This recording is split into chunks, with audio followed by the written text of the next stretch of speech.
মঙ্গলবার সকালে রাজধানীর উসমানী স্মৃতি মিলনায়তনে শ্রম ও কর্মসংস্থান মন্ত্রণালয়ের উদ্যোগে অনুষ্ঠিত হয় গ্রিন ফ্যাক্টরি অ্যাওয়ার্ড 2025 অনুষ্ঠান।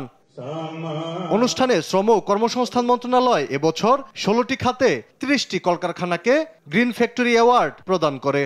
এ সময় বিশেষ অতিথির বক্তব্যে শিল্প উপদেষ্টা আদিলুর রহমান খান বলেন, উৎপাদন এবং পরিবেশের ভারসাম্য বজায় রাখতে এমন প্রতিযোগিতামূলক পরিবেশ আরো বেশি পরিবেশ বান্ধব কলকারখানাকে উৎসাহিত করবে। প্রতিটি প্রতিষ্ঠানে এমন একটি সংস্কৃতি গড়ে তোলা যেখানে উৎপাদনের প্রতিটি ধাপে থাকবে স্বচ্ছতা, নিরাপত্তা এবং পরিবেশ সচেতনতা।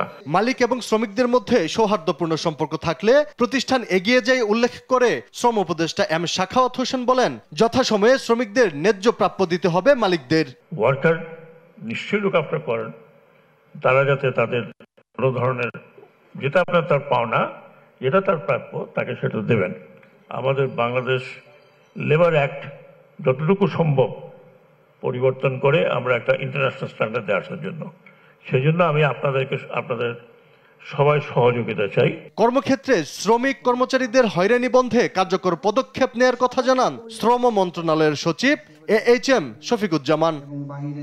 আলী আক্কাস, আকাশ, দেশ টিভি, ঢাকা।